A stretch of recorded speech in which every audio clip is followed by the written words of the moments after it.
Capítulo 6. Uranografia geral. A criação primária. 12. Depois de termos considerado o universo sob os pontos de vista gerais da sua composição, das suas leis e das suas propriedades, podemos estender os nossos estudos ao modo de formação que deu origem aos mundos e aos seres. Desceremos em seguida à criação da Terra em particular e ao seu estado atual na universalidade das coisas, e daí, tomando esse globo por ponto de partida e por unidade relativa, procederemos aos nossos estudos planetários e siderais.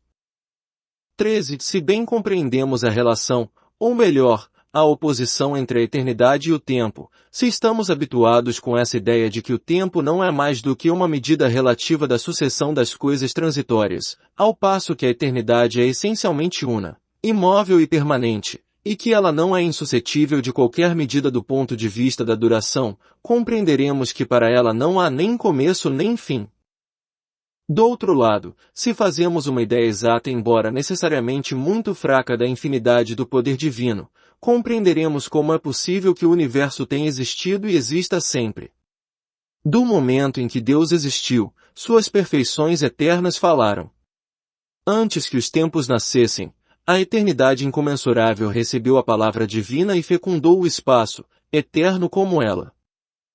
14. Deus, sendo por sua natureza de toda a eternidade, tem criado desde toda a eternidade e isso não poderia ser de outro modo, porque, por mais distante que seja a época a que recuemos pela imaginação os supostos limites da criação, sempre restará além desse limite uma eternidade. Pensem bem nessa ideia, uma eternidade durante a qual as divinas hipóstases, as vontades infinitas, teriam sido sepultadas numa letargia muda, inativa e infecunda. Uma eternidade de morte aparente para o Pai eterno, que dá vida aos seres, de silêncio indiferente para o Verbo que os governa, de esterilidade fria e egoísta pelo espírito de amor e de vivificação. Compreendamos melhor a grandeza da ação divina e a sua perpetuidade sob a mão do Ser Absoluto. Deus é o Sol dos seres, é a luz do mundo. Ora, a aparição do Sol dá nascimento instantâneo aos fluxos de luz que vão se difundindo para todos os lados na extensão. Do mesmo modo, o universo, nascido do eterno, remonta aos períodos inimagináveis do infinito de duração, ao Fiat Lux. Que haja luz, do início. 15. O começo absoluto das coisas volta-se então para Deus. Suas sucessivas aparições no domínio da existência constituem a ordem da criação perpétua. Que mortal poderia contar as magnificências desconhecidas e soberbamente veladas sob a noite das eras que se desdobraram naqueles tempos antigos em que nenhuma das maravilhas do universo atual existia, a essa época primitiva em que a voz do Senhor se fez ouvir? Os materiais que no futuro haviam de se agregar simetricamente por si mesmos para formar o templo da natureza se encontraram de súbito no seio dos vácuos infinitos, quanto àquela voz misteriosa que toda criatura venera e estima como a de uma mãe, notas harmoniosamente variadas se produziram para irem vibrar juntas e modular o concerto dos vastos céus. No seu berço, o mundo não foi estabelecido na sua virilidade e na plenitude da sua vida, não. O poder criador nunca se contradiz, e, como todas as coisas, o universo nasceu criança. Revestido das leis mencionadas acima e da impulsão inicial inerente à sua própria formação, a matéria cósmica primitiva deu origem sucessivamente a turbilhões, a aglomerações desse fluido difuso, a amontoados de matéria nebulosa que se dividiram entre si e se modificaram ao infinito para gerar, nas regiões incomensuráveis da amplidão, diversos centros de criações simultâneas ou sucessivas.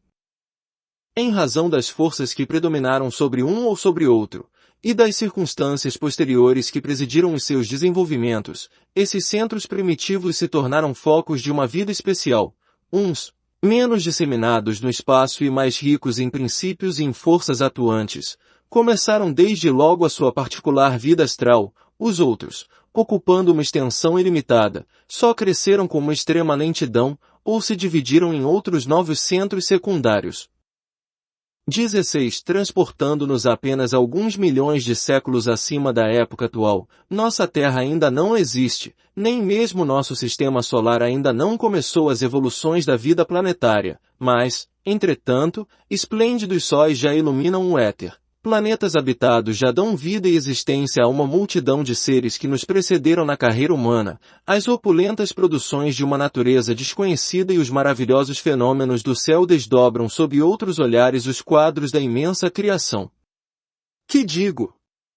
Os esplendores já não são mais aqueles que antigamente fizeram palpitar o coração de outros mortais sob o pensamento da infinita potência. E nós, pobres seres pequeninos que viemos após uma eternidade de vida, nós nos cremos contemporâneos da criação. Ainda uma vez, compreendamos melhor a natureza. Saibamos que a eternidade está atrás de nós, como na nossa frente, que o espaço é o teatro de uma inimaginável sucessão e simultaneidade de criações. Tais nebulosas que mal percebemos, nos mais longínquos pontos do céu, são aglomerados de sóis em vias de formação, tais outras são vias lácteas de mundos habitados, outras, finalmente, sedes de catástrofes ou de declínio.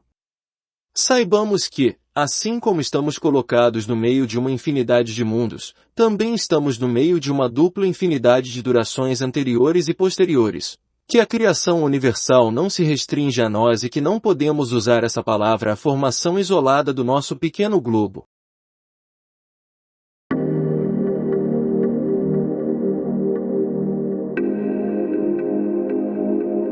A gente gostaria de voltar na estrutura do capítulo 1, porque é o capítulo 1, início do capítulo 2, até o versículo 3, por se tratar do texto que descreve os dias da criação, do primeiro ao sétimo dia. E essa descrição, ela possui uma ordem, e ela possui uma estrutura literária. E seria bom a gente voltar atrás nisso.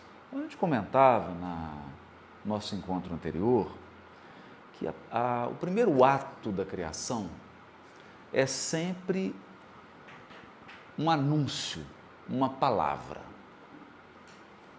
uma expressão verbal. E vem sempre, e disse Deus, que em hebraico é Vaiomer Elohim. Então, é importante isso porque é como se fosse um refrão de uma música. Nós temos 7 dias. E isso vai se repetir toda vez que começa um novo dia, um novo ciclo, começa com Vaiomer Elohim, e disse Deus, e disse Deus. E nós comentamos no nosso encontro passado que esse dizer, essa palavra de Deus, ao longo da literatura bíblica, ela foi tomando uma concretude, até chegar a um ápice no Evangelho de João, em que o João vai declarar explicitamente que a palavra de Deus é o Cristo, é o governador espiritual do orbe. E nós começamos então a comentar que os co-criadores em plano maior, os Cristos, eles representam essa fala do Criador, o verbo da criação. Basta que o Criador expresse o seu propósito e esses seres são os executores da sua vontade. Então, essa primeira parte é muito importante, porque ela diz respeito à atuação dos Cristos. O anúncio, e disse Deus. Eu trouxe aqui o texto do Evolução em Dois Mundos, na íntegra, porque ele vai ajudar a gente a compreender melhor. É o primeiro capítulo, a primeira parte do livro Evolução em Dois Mundos, de André Luiz, o item 1, intitulado Fluido Cósmico. E André Luiz começa assim: plasma divino. Olha que interessante. E aí a gente começa a pensar no nosso plasma, as TVs de plasma. Porque o plasma é um dos estados da matéria. Então, nós temos o estado sólido, o líquido, o gasoso, e aí você dá um upgrade no gasoso, um pouquinho mais sutil, nós temos o estado de plasma da matéria. É curioso ele chamar de plasma divino, porque ele está falando de um elemento que é profundamente sutil. Tão sutil, que para os nossos sentidos, o fluido cósmico não é matéria. Para os nossos sentidos, ele é matéria. Mas para a gente, ele é tão sutil que não fere os nossos sentidos. É importante dizer isso. E ele começa assim: o fluido cósmico é o plasma divino, hausto do Criador. Aqui a palavra hausto é uma palavra bonita, antiga, mas hausto é respiração. Então, quando eu inspiro e expiro, isso é o hausto. Então, a respiração do Criador é o fluido cósmico. Interessantíssimo André Luiz está usando essa expressão, porque a tradição hindu fala de uma respiração, de um ato de contração e de expansão da divindade que gera o yin, o yang, o tal, que gera a movimentação do cosmos. Porque na tradição oriental o equilíbrio está no movimento. Não está nem na contração, nem na expansão, mas no ato de inspirar e expirar, inspirar e expirar. Então, hausto do Criador ou força nervosa do todo sábio. Aqui uma outra simbologia. A gente percebe que André Luiz usa 3 símbolos para tentar definir o fluido cósmico: plasma, respiração e força nervosa. Que força nervosa é uma coisa muito curiosa, porque a gente sabe que o nosso corpo é composto de uma rede de nervos conectadas ao sistema nervoso. E por essa rede nervosa circulam impulsos elétricos, que são emitidos e captados pelo cérebro e que façam com que o cérebro conecte todas as partes do corpo. Então, se eu pegar um pequeno alfinete e der uma pontadinha no dedão do pé, eu vou sentir, porque há uma rede nervosa e ali o impulso elétrico vai transmitir isso para o cérebro. Então, o cérebro decodifica que houve um estímulo doloroso ou agradável, não importa, mas que houve um estímulo naquela área. Isso é muito importante porque se nós compararmos o cosmos, a criação, como um corpo, o fluido cósmico é essa rede neural que conecta toda a criação ao Criador. A ideia é de conectar. A ideia é de uma conexão, de uma rede nervosa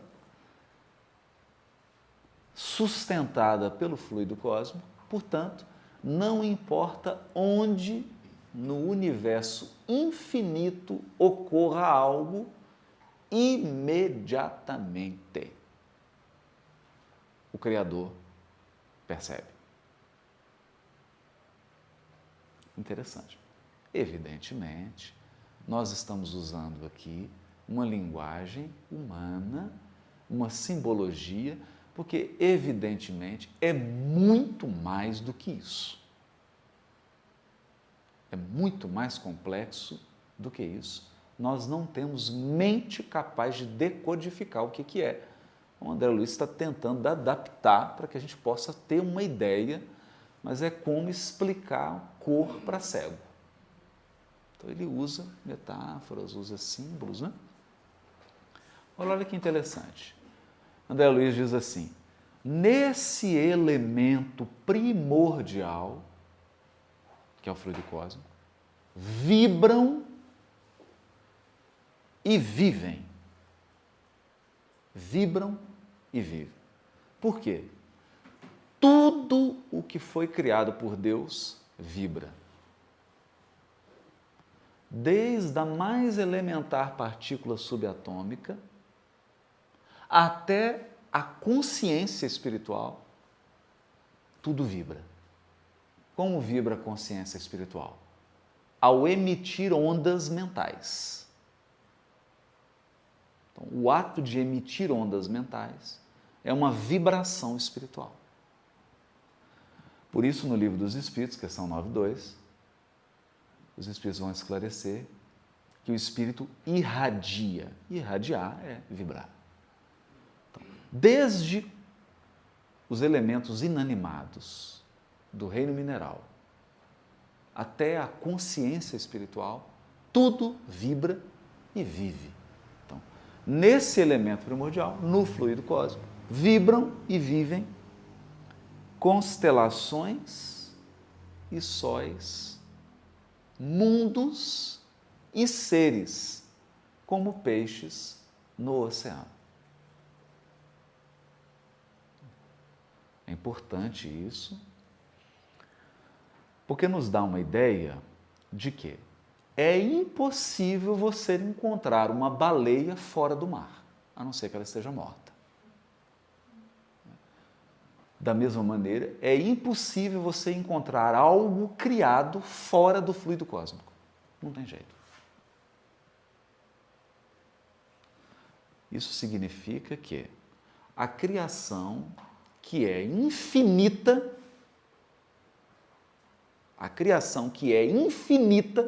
e como não há nada depois do infinito, concordam? A criação infinita está mergulhada no fluido cósmico. Então, o fluido cósmico é mais que o infinito.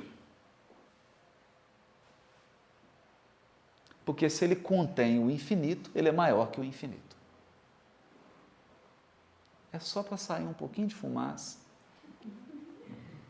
a gente começar a ter uma ideia da grandeza do Criador. Então, o infinito está mergulhado no fluido cósmico. Bom, aí André Luiz abre um outro item. Cocriação em plano maior. Por que em plano maior? Porque em plano menor todos cocriamos.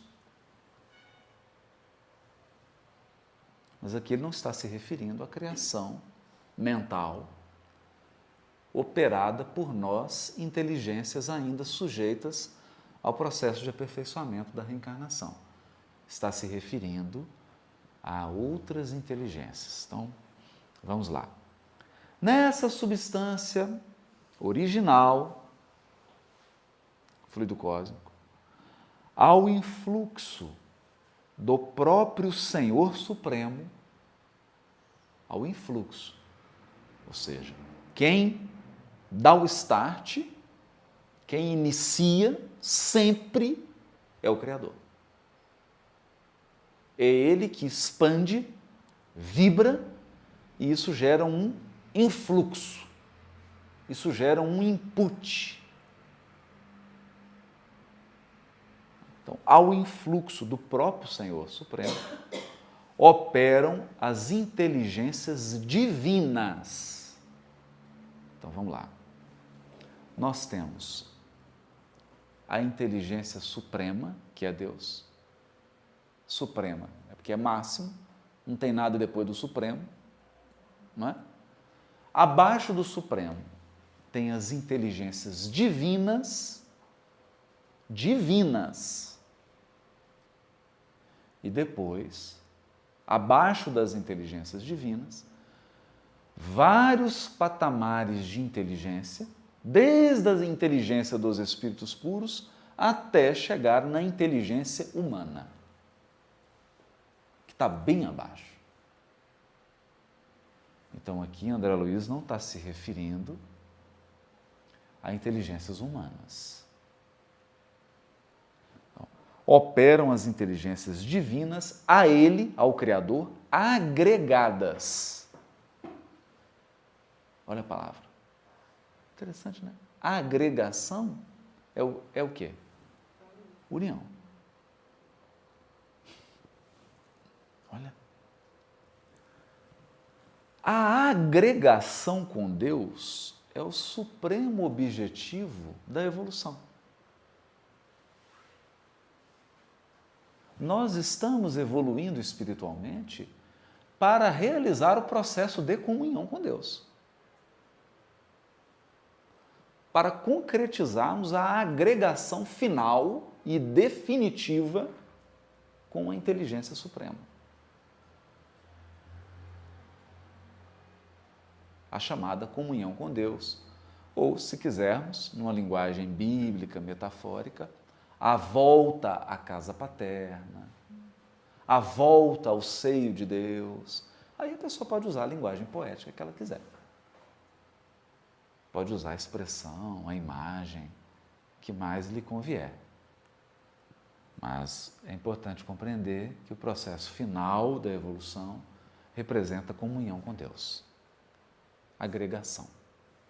E essas inteligências divinas já estão agregadas com Deus.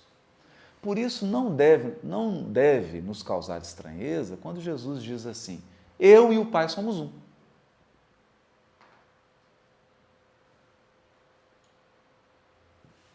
Ou quando ele responde para Filipe: mas Filipe, você está me vendo e disso não conhece Deus? Quem me vê, vê ao Pai. Ele está nos revelando um processo, ainda para nós incompreensível, de agregação com Deus, em que o Espírito, sem perder a consciência, sem perder a sua individualidade, sem perder as suas conquistas evolutivas, se torna um com o Pai. Interessante, não é? Então, inteligências divinas, a ele agregadas, vírgula, em processo de comunhão indescritível. Então, essa comunhão dos Cristos com Deus é indescritível para um encarnado. E mesmo para André Luiz, que é um desencarnado. Então, nós não temos inteligência ainda para entender e para descrever essa comunhão dos Cristos com Deus.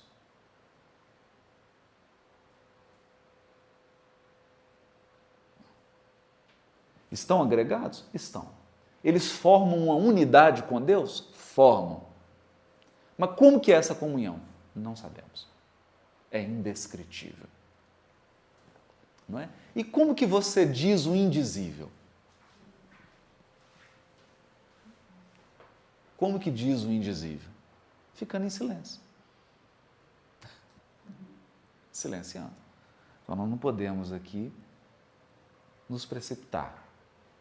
Imaginar que espíritos como nós, que ainda necessitam encarnar, que ainda necessitam de um corpo físico, temos mente e inteligência capaz de entender um fenômeno desse. Não temos. Não temos. Está muito além do nosso horizonte perceptual. Alguém quer falar alguma coisinha sobre isso até agora? Podemos prosseguir? Qualquer coisa, se der despressurização, vão cair máscaras de ar. Coloca primeiro em vocês, depois ajudem quem está ao lado, né? Então, inteligências divinas a ele agregadas em processo de comunhão indescritível. Os grandes devas da teologia hindu. Devas. Que, na descrição hindu, o supremo nível do aperfeiçoamento espiritual são os devas, são divindades, deuses, que criam. Agora, é importante prestar atenção numa coisa. Quando nós dizemos deuses, significa que tem vários deuses. Tem um só Deus. Mas esses seres são divinos já. Atingir um patamar não é para assustar, não. O espírito de São Luís, no mês de fevereiro da Revista Espírita de 1868, num item intitulado Os Messias do Espiritismo, quando ele vai explicar os Cristos, ele diz assim: depois dos espíritos puros, começa um outro nível de evolução, e o mais alto grau desse novo nível evolutivo são os Cristos. Bom, então quem imaginava se tornar espírito puro, parar de reencarnar e aposentar-se, pode tirar a ilusão. Depois que a gente chega em espírito puro, começa um novo ciclo evolutivo. O mais alto nível desse ciclo evolutivo são os Cristos. São os co-criadores em Plano maior. Co-criadores em plano maior. Porque co-criadores em plano menor, até uma formiga é. Né? Uma formiga ela é co-criadora em plano menor. Uma bactéria é co-criadora em plano menor. Mas aqui nós estamos falando no nível cósmico. Né? E mesmo entre os Cristos, há uma nova escala evolutiva. Isso está dito por Chico Xavier, numa entrevista concedida a Herculano Pires, no livro O Espírito e o Tempo, em que ele fala do Cristo planetário, Cristo do sistema solar, Cristo de uma constelação, Cristo de uma galáxia, e aí vai. Então, os devas da teologia hindu ou os arcanjos da interpretação de variados templos religiosos. Por que arcanjo? É interessante isso, né? Porque o arcanjo. O arqué significa o chefe. Então, depois de anjo, tem os chefes dos anjos, são os arcanjos, que são os Cristos. São os Cristos, são os que orientam os anjos que já são espíritos puros. Interessante, né? Vamos lá. Agora, isso tudo é nome, não é, gente? Se você vai chamar de Cristo, de Deva, de arcanjo, ou como diz Platão, de demiurgo, o nome pouco importa, porque o que nós temos que compreender é a ideia. A ideia.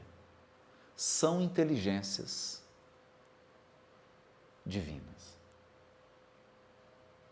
Nós não temos como medir. É como você pedir para uma criancinha de 2 anos de idade, com uma reguinha, medir o território brasileiro. Uma reguinha de 15 centímetros. Como é que vai fazer isso? Nós tentarmos compreender a psicologia de Jesus é como uma criancinha com uma reguinha de 15 centímetros tentar medir a extensão do território brasileiro. Está muito, muito, muito, muito além. Nós não temos parâmetro para avaliar. Não temos parâmetro. Bom, então, o que eles fazem? Extraindo desse hálito espiritual os celeiros da energia, o fluido cósmico são celeiros de energia. Eles vão lá e pegam a energia que eles precisam e constroem os sistemas da imensidade. Então, se é um Cristo planetário, constrói um planeta. Se é um Cristo do sistema solar, ele pega a energia e constrói um sistema solar. Se é um Cristo de uma constelação, ele toma a energia do fluido cósmico e constrói uma constelação. Se é um Cristo da galáxia, ele constrói uma galáxia e aí vai até o infinito.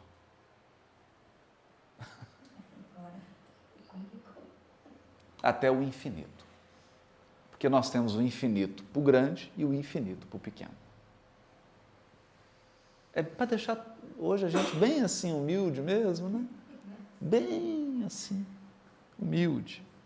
Então eles constroem os sistemas da imensidade em serviço de cocriação em plano maior. De conformidade com os desígnios do todo misericordioso.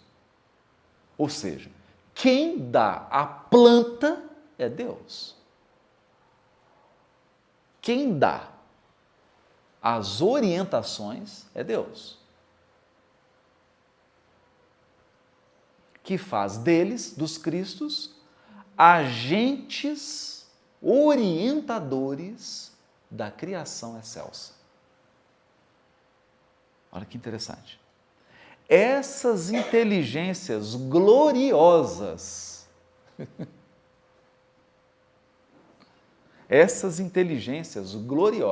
e a gente Eu não sei quem teve a oportunidade aqui de assistir o filme A Teoria de Tudo, que conta a história do Stephen Hawking, né?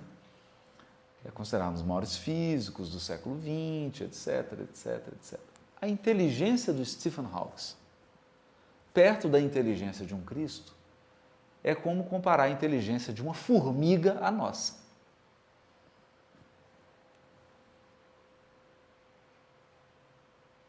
As equações matemáticas que Jesus resolveu para criar o planeta vai demorar milhões de anos para a gente começar a estudar.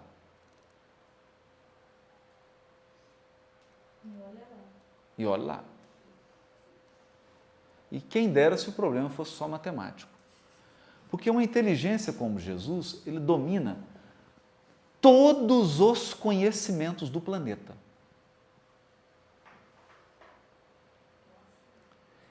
Jesus é, na Terra, a suprema inteligência em geologia, a suprema inteligência em química, a suprema inteligência em física, a suprema inteligência em astronomia, na Terra. A suprema inteligência em sociologia, em tudo. Em todos os ramos do conhecimento, ele é a máxima inteligência na Terra. Só para a gente ter uma ideia do que é a inteligência de um espírito desse. Por isso que André Luiz chama de inteligências gloriosas.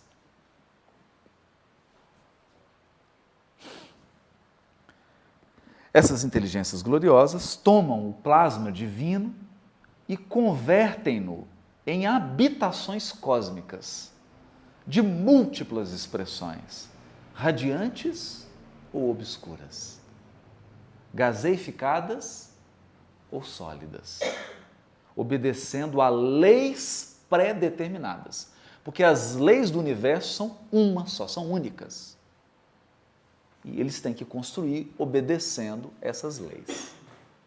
É como se fosse um plano diretor universal, obedecendo a leis pré-determinadas, quais moradias que perduram por milênios e milênios, mas que se desgastam e se transformam por fim, de vez que o espírito criado pode formar ou co-criar, mas só Deus é o criador de toda a eternidade.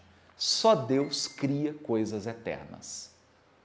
As criaturas só criam coisas provisórias.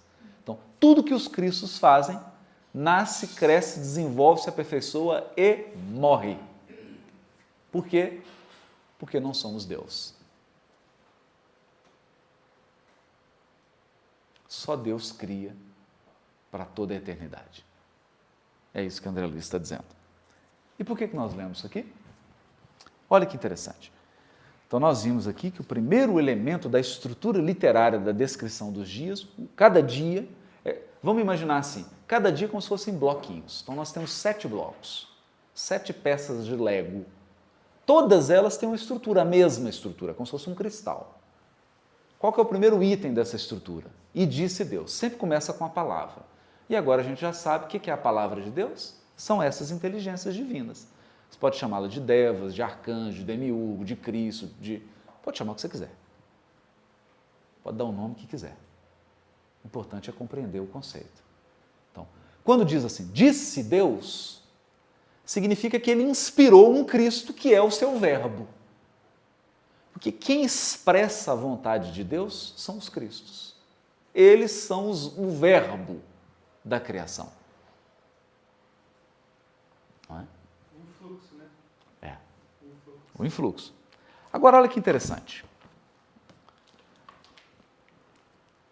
O primeiro versículo do capítulo 1 de Gênesis começa assim: no princípio criou Deus os céus e a terra. Essa é a tradução. Porque no original está dito assim: no princípio em que criou deuses, os céus e a terra. Sim. A palavra que está aqui no primeiro versículo não é Deus no singular, é Deus no plural.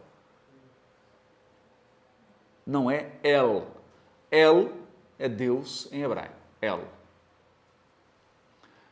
E às vezes o El é chamado pelo seu nome próprio, que são 4 consoantes, que não tem vogal. Então esse negócio de Jeová, Yahvé, isso é chute. Porque no texto hebraico não tem a vogal. Por que não tem vogal? Para não pronunciar. Então toda vez que a gente pronuncia, perdeu a graça. É como você entrar num jogo de xadrez e começar a movimentar as peças como se fosse dama. Quebrou a regra do jogo. O nome de Deus não tem vogal para não ser pronunciado. Então não tem graça esse negócio de Jeová e Yahvé, porque não tem graça. A pessoa colocou o vogal que ele quis. Não tem vogal. São 4 consoantes. É o nome. E Deus é ela. Mas aqui não está ela. Está Elohim. Deuses. Mas o verbo está no singular.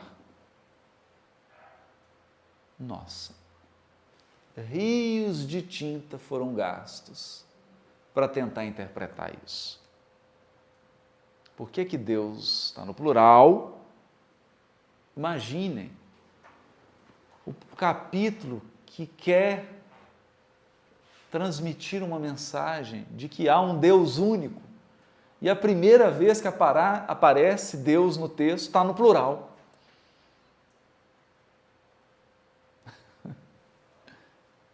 E como que você coloca um substantivo no plural e o verbo no singular?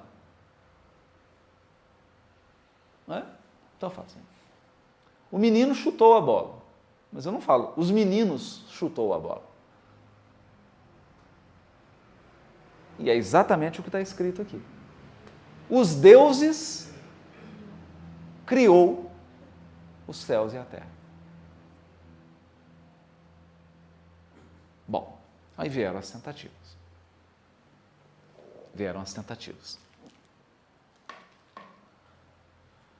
A teologia católica e protestante, baseada em uma das várias interpretações hebraicas dadas ao texto, sugeriram que esse plural é o chamado plural majestático. Você coloca Deus no plural, deuses, para dar uma ideia de majestade. É bonito, né? É uma argumentação bonita.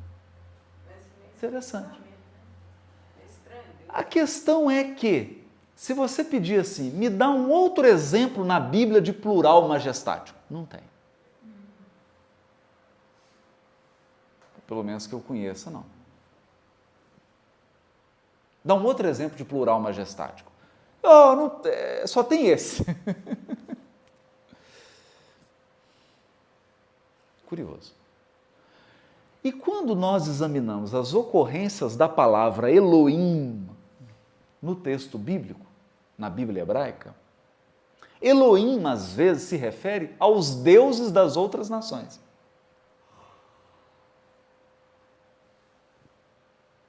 Os deuses dos persas, os deuses dos gregos, os deuses dos assírios, os deuses dos babilônios são chamados Elohims.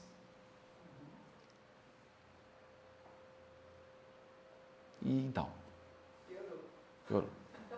Piorou. No entanto, há uma interpretação judaica, eu vou trazer no nosso próximo encontro, a referência exata, que é um comentarista da Idade Média, que teve uma interpretação que eu considero genial. E essa interpretação dele prepara a interpretação espírita para esse versículo.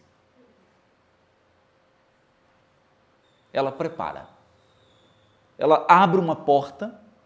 Imagine, foi um sábio judeu que fez isso na Idade Média, há séculos e séculos atrás, centenas de anos atrás. centenas de anos antes da doutrina espírita surgir. Ele disse assim, que quando Deus estava criando, ele tinha um conselho de arcanjos que o assessoravam. E ele, então, para criar, consulta o seu conselho. Então, como se fosse o dono de uma empresa, que tivesse um conselho de diretores, e ele pergunta, então, o que você acha? Eu estou pensando em fazer isso, qual é a sua opinião? Consulta o conselho. E qual o texto que ele cita para apoiar essa sua interpretação? O texto que diz, façamos o homem a nossa imagem e a nossa semelhança. Que dá a ideia de que Deus está conversando com o seu conselho. Olha, eu estou querendo criar o homem terreno. O homem terreno. O terráqueo. O Adão, feito da terra, que se chama Adamá. Então, Adão é o terreno. Então, vamos criar um terreno, o homem terreno? Vamos. Então, façamos ele a nossa imagem e semelhança. Então, dá a ideia de que Deus está dialogando com o seu conselho de arcanjos. Interessante, não é? Não é interessante? Agora, se nós unirmos essa interpretação ao texto que eu acabei de ler de André Luiz, o que acontece? Eureka! E a luz se fez. E a luz se fez. Porque o que André Luiz está dizendo? Deus cria através dos Cristos.